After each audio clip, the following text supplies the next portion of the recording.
जय शिव गोरख। प्रिय श्रोताओं, आप सुन रहे हैं स्कंद पुराण और आज आप सुनेंगे स्कंद पुराण का भाग 71 तथा माहेश्वर खंड का भाग 70। श्रोताओं, पिछले भाग में आपने सुना कि भगवान सूर्य नारायण ने ब्राह्मण का रूप धारण कर नारद मुनि के द्वारा बताए हुए ब्राह्मणों के पास आकर उनसे जीवन से संबंधित प्रश्न किए। तो ऋषि कुमार कमठ ने उनके प्रश्नों का पिछले भाग में भी उत्तर दिया और बाकी के प्रश्नों का उत्तर इस भाग में सुने, भाग 71 में। श्रोताओं, वह ब्राह्मण कुमार कमठ बोला कि हे देव, गर्भ में बालक संत को बड़ा ही संताप होता है। वहाँ वे बार बार पुण्य करने के मनसूबे बांधता है। यदि मैं मनुष्य शरीर में जन्म लूं तो मेरा मोक्ष हो सकता है।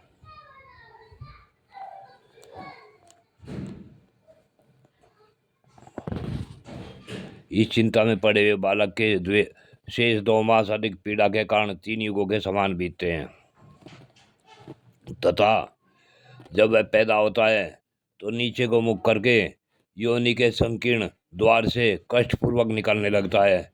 उस समय उसे ऐसी पीड़ा होती है मानो कोई उसकी चमड़ी नोच रहा हो। जन्म लेने के पश्चात वह अचेत बालक केवल माता के स्तन मात्र को जानता है। पूर्व कर्मों के अधीन होने के कारण उसका गर्भगत ज्ञान नष्ट हो जाता है।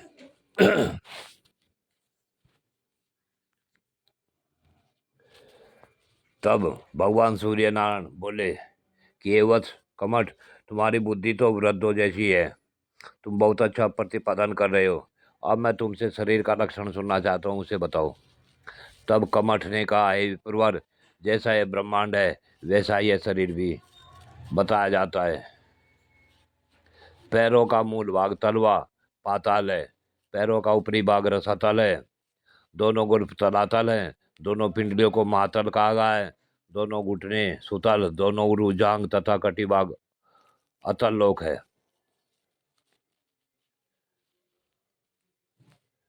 नाभि को भूलोक, उदर को वरलोक, वक्षस्थल को स्वर्गलोक, गिरवा को महलोक और मुख को जनलोक कहते हैं। दोनों नेत्र तपोलोक हैं तथा मस्तक को सतलोक कहा गया है। जैसे पृथ्वी पर 7 दीप स्थित हैं, उसी प्रकार इस शरीर में 7 धातुएं हैं। उनके भी नाम सुनिए। त्वचा, रक्त, मांस, मैदा, हड्डी, मज्जा और वीर्य, ये 7 धातुएं हैं। शरीर में 360 हड्डियां हैं तथा 30,56,000 नाड़ियां बताई गई हैं। जैसे नदियां इस पृथ्वी पर जल बहती हैं, बात यह उसी श्रोताओं, शरीर में 6 अंग प्रधान बताए जाते हैं: 2 बाह, 2 जांग, मस्तक और उदर। सब नाड़ियां नाभि कमल से ही सब ओर जाती हैं। इन सब में मस्तक की ओर गई हुई 3 नाड़ियां प्रधान है: सुषुम्ना, एड़ा और पिंगला। एड़ा और पिंगला नाड़ी नासिका के द्वार तक पहुंची हुई है। यही दोनों शरीर की वृद्धि एवं पुष्टि करने वाली हैं। शरीर में वायु, अग्नि और चंद्रमा ये 5-5 भागों में विभक्त होकर स्थित है। प्राण, अपान, समान, उदान और व्यान, ये वायु के 5 भेद माने गए हैं। उच्छ्वास ऊपर की ओर श्वास खींचना, निश्वास श्वास को बाहर निकालना तथा अन्न और जल को शरीर के भीतर पहुंचाना, ये 3 प्राण वायु के क्रम है। कंठ से लेकर मस्तक तक इनका निवास स्थान है।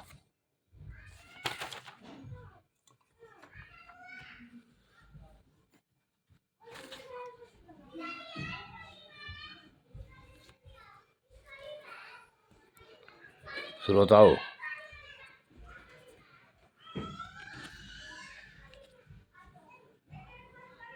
पाचक, रक्षक, साधक, आलोचक तथा भ्राजक, इन 5 रूपों में अग्नि शरीर के भीतर स्थित है। पाचक अग्नि सदा पकाश्य में स्थित होकर खाए हुए अन्न को पचाती है। रक्षक अग्नि आमाशय में स्थित होकर अन्न के रस को रंग कर रक्त के रूप में परिणत कर देती है। साधक अग्नि हृदय में रहकर बुद्धि और उत्साह आदि को बढ़ाती है। आलोचक अग्नि नेत्रों में निवास करके रूप देखने की शक्ति बढ़ाती है तथा भ्राजक अग्नि त्वचा में स्थित हो शरीर को निर्मल एवं कांतिवान बनाती है।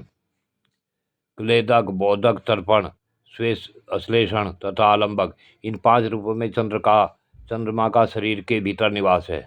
क्लेदक चंद्रमा पकाश्य में स्थित होकर प्रतिदिन खाद्यान्न को गलाता है। बोधक रसनेन्द्रिय में रहकर मधुर आदि सदस्यों का अनुभव कराता है। तर्पण चंद्रमा मस्तक में स्थित होकर नेत्र आदि इंद्रियों की तृप्ति एवं पुष्टि करता है, इसलिए उसका नाम तर्पण है। श्लेषण सब संधियों में व्याप्त होकर उन्हें परस्पर मिलाए रखता है। और आलंबक चंद्रमा हृदय में स्थित हो शरीर के सब अंगों को परस्पर अवलंबित रखता है। नासिका, केश, नख, हड्डी, धीरता, भारीपन, त्वचा, मांस, हृदय, गुदा, नाभि, मेदा, यकृत, मज्जा, आंत, आमाशय, सिरा, स्नायु तथा पकाशय, इन सबको वेद वेत्ता विद्वानों ने पृथ्वी का अंश बताया है। 5 भौतिक शरीर 5 भूतों से उत्पन्न होने वाले अन्न द्वारा जिस प्रकार पुष्टि को प्राप्त होता है उसका वर्णन करता हूँ, उसे भी सुनो। हे ब्राह्मण देवता, देहधारी जीव पिंड, कोर और ग्रास के रूप में जो अन्न खाते हैं उसे प्राणवायु पहले स्थान स्थूलाशय में एकत्र करती है। मल निकालने के 12 मार्गों से वह छटी हुई मैल शरीर से बाहर हो जाती है।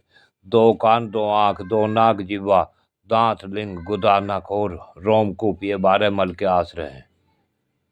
व्यान वायु पूर्वोक्त अन्न रस को उन नाड़ियों के मुख में रख देती है, तब समान वायु सभी नाड़ियों को उस रस से परिपूर्ण करती है। नाड़ियों में स्थित वह रस रंजक अग्नि की उष्णता से पकने लगता है और पकते पकते रुधिर रूप में परिणित हो जाता है। इन सब से बना हुआ यह शरीर पुण्य के लिए प्राप्त हुआ है। जय श्री गोरक्ष। प्रिय श्रोताओ, आज की कथा यहीं पूर्ण होती है।